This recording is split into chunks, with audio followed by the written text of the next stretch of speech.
Hi everybody, and welcome back to Collecting Canadian Cavalry and Armour. And as you can see by my wonderful shirt here, this is the St. Patrick's Day edition. So I thought today we'd talk about reunions. Reunions are a great thing. If you serve with a bunch of guys, especially if you serve with a regiment for a long time. You meet so many guys, they move off to different phases of their life, but reunions brings everybody back together.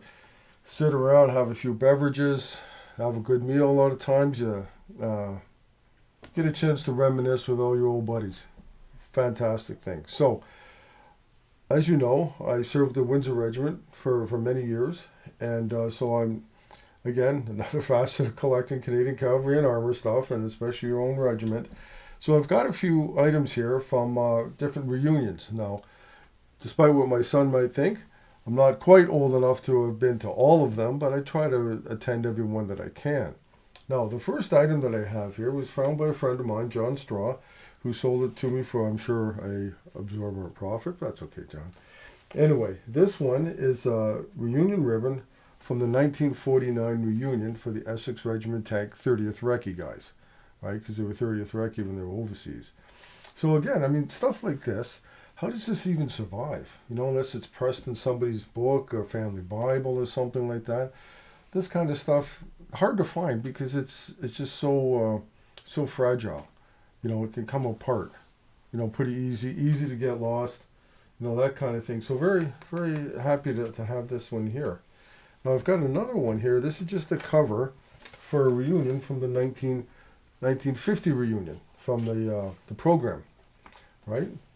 Nice graphic on it with the Sherman tank on there and the guy in battle dress. But the neat thing about this one is it's signed by somebody. Okay, so I did some digging, some research, and I do believe this fellow went on to become a lawyer here in Windsor. I'd say he was probably a good guy anyway. And doing some other research, old photos and stuff, I actually found a picture of this guy in a trench with two other fellows, and this guy's behind an old Bren gun, doing training here, in the local area. So when you can tie stuff in to an actual person, now I know what you're saying. Where's the picture? Well, again, like I've mentioned in the past, I've got tons of stuff in bins, in a storage unit, and I couldn't find the picture for this one. I know it's out there somewhere, but maybe we can do a short on it when I finally find the thing. But then one of these days, I'll be able to put my whole collection out and be able to find all this stuff. We'll also make doing these videos a lot easier too. So, again, cool reunion stuff, You can always buy little souvenirs and stuff like that. And as you can see, we have some glassware in front here. This one from the 30th reunion in 1966. Very nice, and it's in great condition. Then you come up to 1976, I think this one we had in 2006. The crested glassware, always very nice to have for your collection. I've got a bunch of stuff, mugs and that kind of thing that we'll take a look at some other time. Now, in a lot of these reunions, guys and girls and everybody else in between, a lot of times they'll come out with their own wine, right? So this one is from the 1996 reunion. We still have the white and the red, although I don't think I would try opening or drinking them this yet. I really, don't know how well they've aged, but it's cool having the bottles. Awesome graphics on there. This is actually a reproduction of an ad that was in the Windsor Daily Star in the 1940s for recruiting. And this one, of course, a very famous photo of Strathcona's horse in the tanks in Korea, right? And it looks like whoever was designing this one just borrowed it, shamelessly, I'm sure, but it makes for a very nice label on the bottle for your collection. And this one, well, from the 2016 reunion, right? Nice bright, but you definitely know that Windsor Regiment 80th anniversary. Because the Windsor Regiment was actually formed in 1936, as anybody who knows anything about the history, right? Formed in 1936, and completely brand new regiment, so we didn't have any past units, past glory. We had to make our own. So we're a nice tight group of folks, and our saying is once a Windsor, always a Windsor. So let's take a look at another, the 75th anniversary, right? Beautiful, oh geez, we've got all kinds of extra papers in, these things you find in history and extra history and stuff. It's always wonderful. The nice thing about a lot of these programs, if you're lucky, and depends on the regiment, of course, but you get some brief history of the regiment, of the Allied regiment. You get to, there's always the guys that come down to be the guest of honor. In this case, we had General Farron come down. General Farron, for any of you guys that know, was the commander of the 1st Canadian Division, right out of Kingston, but he started off as an officer cadet in the Windsor Regiment. So he's one of 2 guys that started off in the regiment that attained general rank. The other one, of course, was Brigadier General Bradley, Walter Bradley. Second World War veteran, heck of a guy.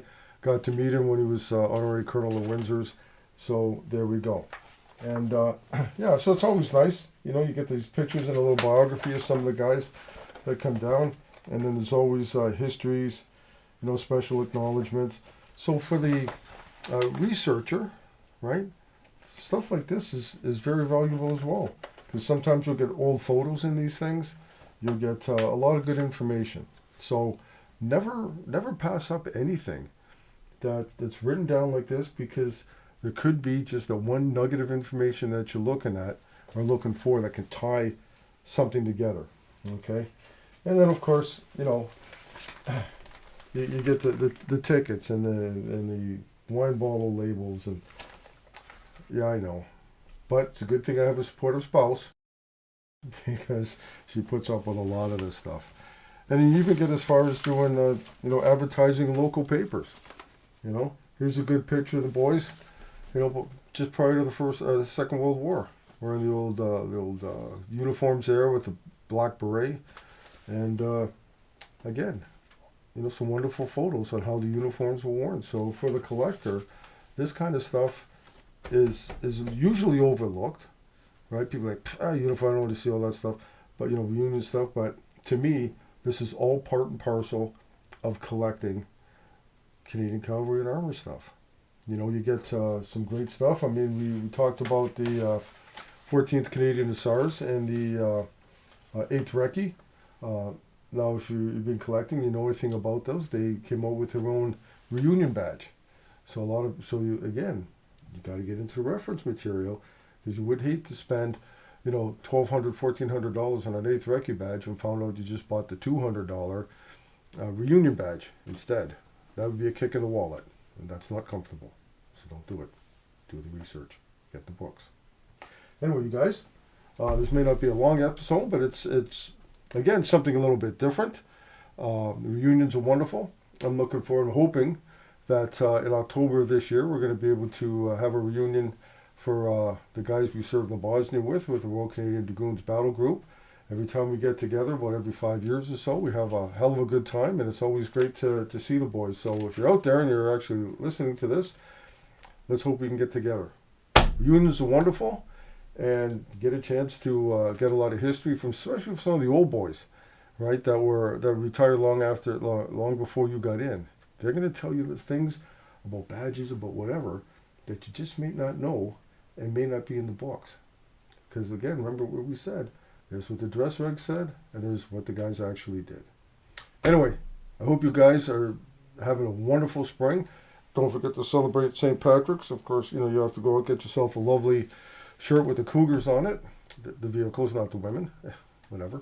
And happy collecting.